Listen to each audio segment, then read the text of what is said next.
तो कल आपको मैंने रेजिस्टेंस और इंडक्टेंस के बारे में बताया था। ठीक है। अब आज मैं एक तो प्योर कैपेसिटर की पावर और उन तीनों का एवरेज या तीनों का कंपैरिजन ये बताऊंगा मैं आपको। ठीक है। तो हम देखेंगे प्योर कैपेसिटर।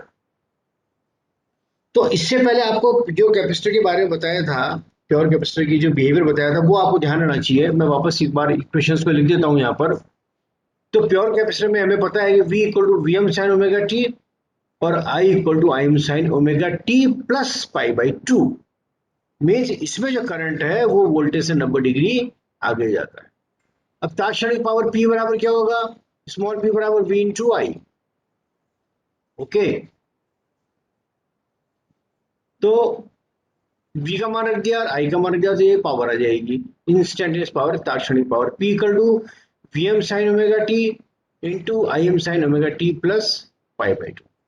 अब पूरी साइकिल की एवरेज पावर निकालेंगे हम, औसत शक्ति निकालेंगे, तो P equal to 1/2 pi integration 0 से 2 पाई, और ये हो जाएगा P का मान रख दिया पूरा पूरा हमने, Vm into I M sine omega T into sine omega T plus pi by to D omega T.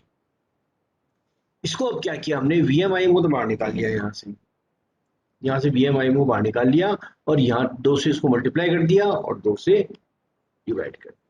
तो ये 1/2 पाई ये बाहर आ गया, भारी है तो Vm आई एम बाहर आ गया, 2 से इसको मल्टीप्लाई किया, 2 से डिवाइड किया, तो डिवाइड वाला 2 तो बाहर आ गया, मल्टीप्लाई वाला 2 अंदर ले लिया मैंने, और 0 से 2 पाई हो गया लिमिट इंटीग्रेशन की। साइन ओमेगा टी जगह साइन ओमेगा टी आ गया, और sign omega T plus pi by 2 होता है प्लस कॉस ओमेगा टी, तो प्लस कॉस ओमेगा टी ये आ गया। तो 2 साइन ए कॉस भी होता है, वो होता है sine 2 theta. 2 sine theta cos theta बराबर होता है, या 2 साइन ए कॉस ए बराबर होता है साइन 2a। ठीक है। इसको मैं टाइप करना चाहूंगा,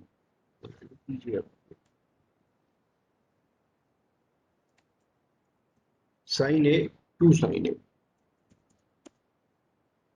2 साइन ए कॉस ए बराबर होता है साइन 2a। ठीक, इस फार्मूले को मैंने काम में लिया है। ठीक है।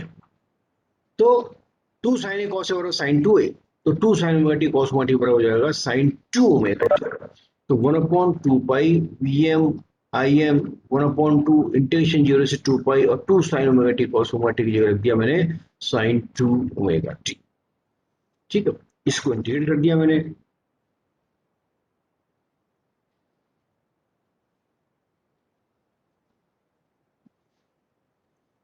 तो ये 1/2 पाई Vm आई एम 1/2 और साइन 2 ओमेगा टी का इंटीग्रेशन हो जाएगा 1/2 कॉस 2 ओमेगा टी। साइन का इंटीग्रेशन क्या होगा? कॉस होगा। ठीक है। सो ये यहाँ कुछ भी नहीं कर रहे, ये एज इट इज चल रही है, सारी चीजें, कोई मल्टीप्लाई कर रहा हूँ, कुछ भी नहीं कर रहा हूँ। ये 1/2 यहाँ है, कॉस 2 ओमेगा टी, लिमिट है 0 से 2 पाई, तो पहले 2 पाई रखेंगे तो ये हो जाएगा कॉस 4 पाई, और फिर 0 रखेंगे तो ये हो जाएगा माइनस कॉस 0। कॉस 4 पाई की वैल्यू भी 1 होती है, कॉस 0 की वैल्यू भी 1 होती है। ठीक है, दोनों वैल्यू 1 है तो 1 माइनस 1 0, ये पूरा मल्टीप्लाई होके फाइनल वैल्यू क्या हो जाएगी? 0 हो जाएगी। इट मीन्स प्योर कैपेसिटर के अंदर जो एवरेज पावर है एक साइकिल में, वो हमेशा 0 होती है। सिमिलरली जिस प्रकार से हमने देखा था कि प्योर इंडक्टर के अंदर जो पावर है वो 0 होती है, इसी प्रकार से प्योर कैपेसिटर में भी पावर 0 होती है। ये थ्योरेटिकल कॉन्सेप्ट है, प्योर इंडक्टर और प्योर कैपेसिटर बनाना संभव नहीं है। डिजाइन क्राइटेरिया ये कहेगा कि प्योर इंडक्टर में कम से कम रेजिस्टेंस का मान रखेंगे, वो इंडक्टर उतना ही ज्यादा बढ़िया होगा। इसी प्रकार से प्योर कैपेसिटर में कैपेसिटेंस में जितना कम से कम रेजिस्टेंस का मान रखेंगे, वो उसमें उतना ही कैपेसिटर बढ़िया होगा। कहने का मतलब ये है कि आर, एल और सी, तीन जो कंपोनेंट हमारे पास इलेक्ट्रिकल इंजीनियरिंग के अंदर है, उसमें पावर कंजम्पशन केवल और केवल रेजिस्टेंस में होती है, इंडक्टर और कैपेसिटर में कोई पावर कंजम्पशन नहीं। पावर कर्व से यदि हम देखें,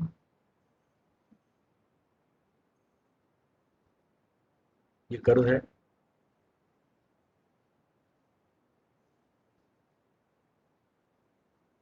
वी और आई का कर्व है, ये तो वी का कर्व है, जीरो से स्टार्ट हो रहा है, सारे कर्व वी को जीरो से स्टार्ट किया हमने, इसका मतलब वी को हमने रेफरेंस वेक्टर माना है। और ये आई 90 डिग्री आगे से चालू हो रहा है, तो ये आई का कर्व 90 डिग्री पहले से चालू हो गया। जब वोल्टेज जीरो है तो करंट मैक्सिमम होगा, ये करंट हो गया, ये पाई। और फिर ये कर्व आ गया। ठीक है, अब इस कर्व के बेसिस के ऊपर मैं पावर कर्व ड्रॉ करूंगा। देखिए,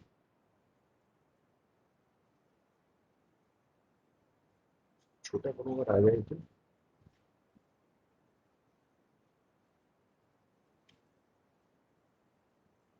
और छोटा।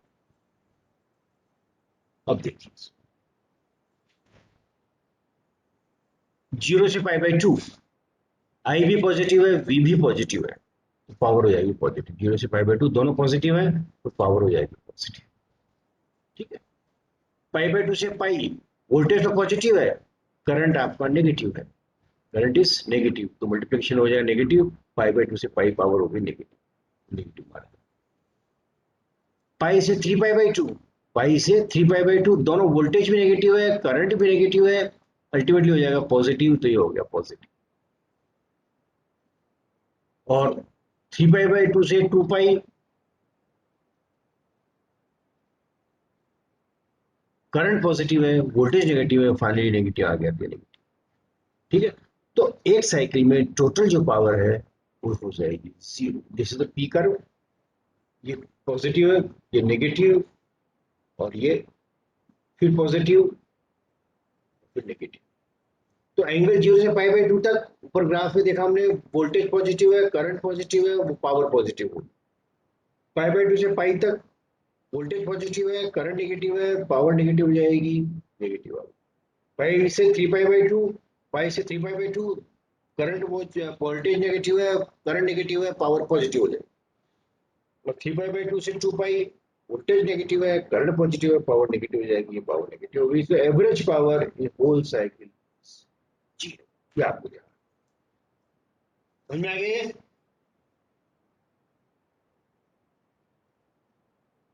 समझ में आ गया भैया ये? हाँ सर। ठीक, ओके, ओके, ये जो भी अपन ने दो दिन ये जो भी अपन ने 2 दिन का का किया पूरा आईएलसी का, ये माइक बंद करो सब, ये माइक बंद करो सब। इसका कंपैरिजन करूंगा। कंपैरिजन से क्या होगा, आपको एक एट अ ग्लांस आइडिया लग जाएगा क्या क्या चीज। ये कंपैरिजन है, थोड़ा बड़ा कर देता हूं।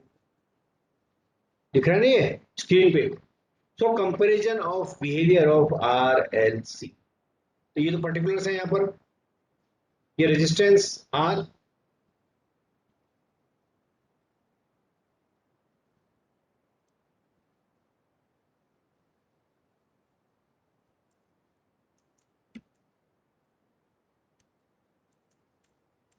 Particulars, resistance R, inductor L, और कैपेसिटर सी। ठीक है,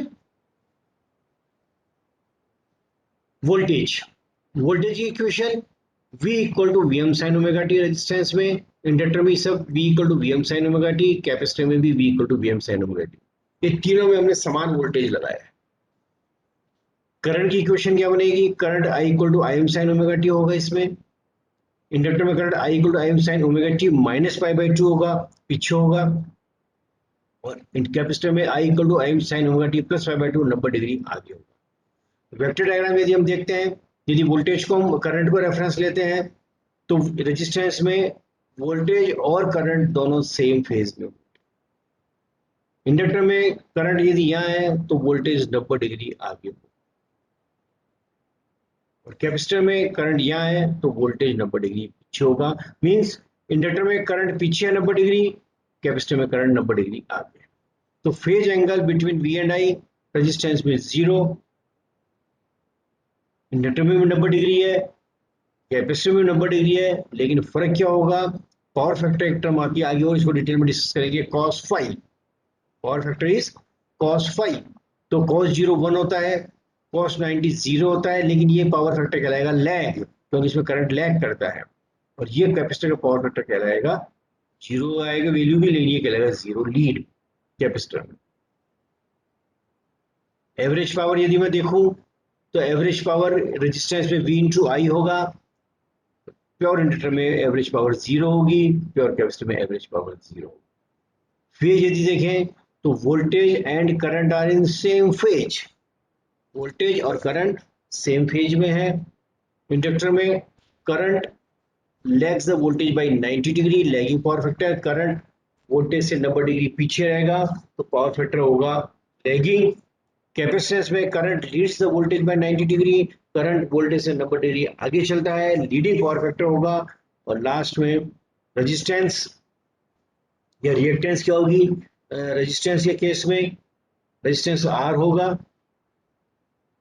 ठीक है, जबकि इंडक्टेंस में एक्स एल बराबर ओमेगा एल, और फेजर नोटेशन में लिखेंगे तो जे ओमेगा एल आ जाएगा, या जे 2 पाई एफ एल फेजर नोटेशन में, और कैपेसिटर में एक्स सी बराबर 1 अपॉन ओमेगा सी, या 1 अपॉन जे ओमेगा सी, या 1 अपॉन जे 2 पाई एफ सी, ये होगा कैपेसिटर की।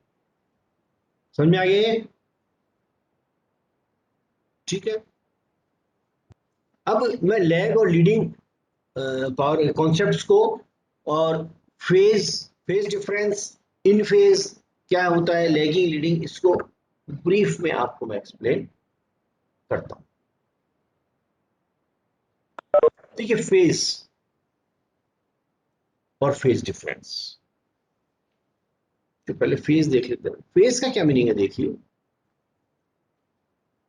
फेज क्या डेफिनेशन फेज की, ये आपको कोई भी वेव शेप है, मैक्सिमम वोल्टेज ये 0 से लेके, और ये पाई, और पाई से लेके 2 पाई, तो इसमें 90 डिग्री के ऊपर है ये मैक्सिमम वैल्यू, और यहाँ 3 पाई बाई 2 के ऊपर है माइनस।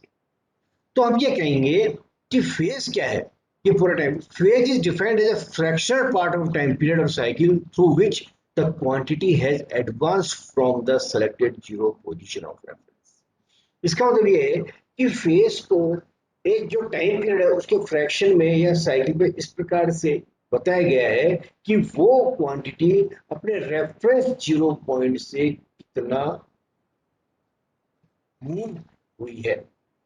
जैसे ईएम मैक्सिमम वैल्यू का फेज क्या होगा, मैक्सिमम वैल्यू का फेज 0 से कितना हो जाएगा, पाई बाई 2 पॉजिटिव मैक्सिमम का, और नेगेटिव मैक्सिमम का फेज कितना हो जाएगा, -3 पाई इस मैक्सिमम। तो phase of plus EM is pi by 2 radian और T by 4 second. The phase of minus EM is 3 pi by 2 over, not pi by 2, this is 3 pi by 2. गलत है इसके, इस बुक में गलतियां ज्यादा लग रही है। नाउ फेज डिफरेंस, इससे जो ये गलत है तो मैं यहाँ पे 3 लिख देता हूँ, इसे 3 pi by 2। Now phase difference, phase difference दो वेव शेप के अंदर निकाला जाए, सिंगल का कोई फेज डिफरेंस नहीं रहेगा।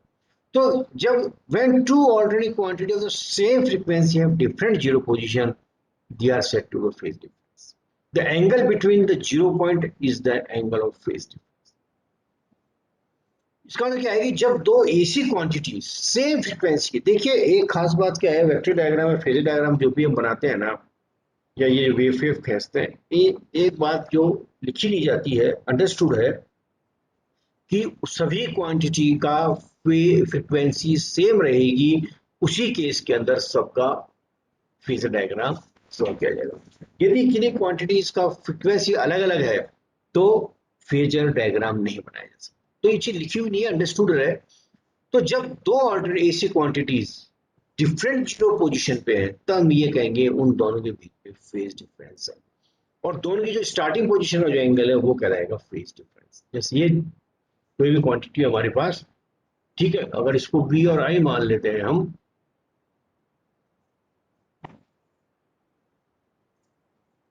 This is V and this is I. ठीक है, तो V और I का फेज डिफरेंस कितना है, 5। इसमें V आगे है, I पीछे।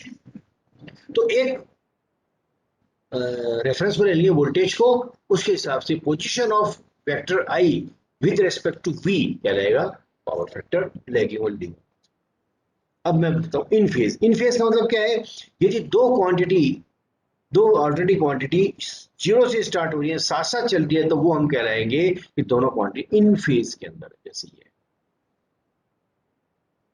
ये इन फेज में दोनों जीरो से स्टार्ट हो रही है, एक साथ मैक्सिमम पे पहुंच रही है, एक साथ जीरो पे पहुंच रही है वापस, फिर नेगेटिव मैक्सिमम पे एक साथ पहुंच रही है, और फिर वापस 2 पाई पे जीरो पे पहुंच रही है। तो दो साइनसोइडल क्वांटिटी या दो ऐसी क्वांटिटी यदि एक साथ जिनका जीरो है और एक साथ मैक्सिमम पे पहुंच रही है, तो हम ये कहेंगे कि दोनों क्वांटिटी एक फेज के अंदर है, सेम फेज के अंदर है। उसका वेक्टर डायग्राम जो ड्रॉ करते हैं, तो ये V होगा, ये I होगा, दोनों एक फेज में होंगी। ये केस था रेजिस्टेंस। ठीक है, और दोनों की मैथमेटिकल इक्वेशन होगी V equal to Vm sin omega T, I equal to Im sin omega T, जैसा कि हमने रेजिस्टेंस के केस में देखा था। Lagging. In this figure shown, zero point of current waveform is after the zero point of the voltage. इसमें zero point जो है करंट का, वो वोल्टेज के बाद में आ रहा है। तो इसका मतलब यह है कि करंट जो है वो वोल्टेज से पीछे चल रहा है। हमेशा ये ध्यान रखिए कि position of vector I with respect to V is defined as lagging of. V को रेफरेंस ले रखा है हमने इसके अंदर, और करंट पीछे है, कितना डिग्री पीछे है, 5 डिग्री पीछे। यहां से मालूम चल रहा है करंट इज 5 डिग्री पीछे। तो ये कहलाएगा लैगिंग पावर फैक्टर। ठीक है, और इसकी जो मैथमेटिकल इक्वेशन होगी वो भी यही होगी। तो आपको ये ध्यान रखना है, दिस इज फल, दिस इज फल। ठीक है, तो ये वेक्टर V हो गया,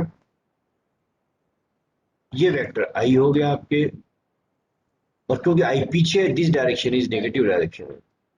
ठीक है, मैथमेटिकल इक्वेशन लिखेंगे तो जैसे वोल्टेज को हमने रेफरेंस मान रखा है, तो ये तो रहेगा V equal to Vm sin omega T.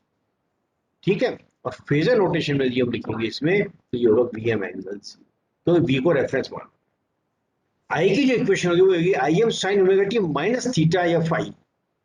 ठीक है, थीटा डिग्री या फाई डिग्री पीछे है, तो फेजर नोटेशन में क्या होगा, ये होगा Im angle minus theta. Minus theta मतलब ये है जो करंट है वो वोल्टेज से 90 सॉरी थीटा डिग्री पीछे है। ठीक है, और ऐसा थर्ड कॉन्सेप्ट है लैगिंग का, sorry leading, this is the leading, this is the concept of leading. इसमें ये गायब कर दिया इसका ये। तो in this figure zero point of the current wave form is before the zero point of the voltage. इसमें करंट का जो जीरो पॉइंट है वो वोल्टेज से पहले है। तो इसका मतलब ये है कि जो करंट है वो वोल्टेज को लीड कर रहा है। ठीक है, लीड कर रहा है तो करंट आगे होगा, कितने डिग्री, थीटा डिग्री ऑफ 5। इसकी इक्वेशन थी करंट वोल्टेज की इक्वेशन, तो V equal to Vm sin omega T सभी में सेम रहेगी, क्योंकि इसको रेफरेंस मान रखा है। फेजर नोटेशन में यदि हम देखेंगे तो ये हो जाएगा Vm एंगल 0। ठीक है, Vm एंगल, और I equal to Im sin omega T plus theta phi. इसका मतलब ये करंट वोल्टेज से थीटा डिग्री आगे है, तो इसको फेजर नोटेशन में लिखेंगे Im एंगल थीटा। ये इसको थोड़ा सा ये बना देता हूँ, ये गायब हो गया।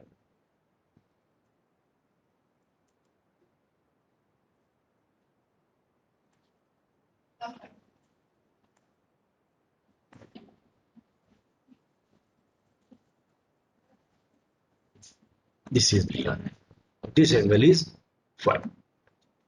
ठीक है, तो इस प्रकार से लैगिंग का कॉन्सेप्ट, लीडिंग का कॉन्सेप्ट, इन फेज का कॉन्सेप्ट,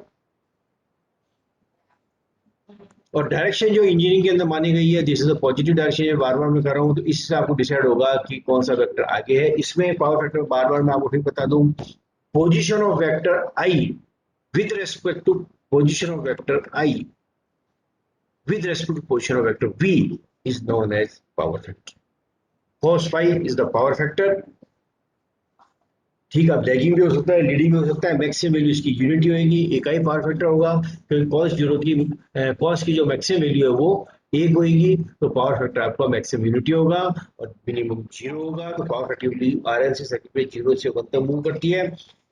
जीरो में ध्यान रख सकते हैं पावर फैक्टर वो लैगिंग भी होगा या लीडिंग भी हो सकता है। जैसे हम 0.8 पावर फैक्टर लेगा, 0.8 लैग भी हो सकता है, लीड भी हो सकता है, वो डिपेंड करेगा।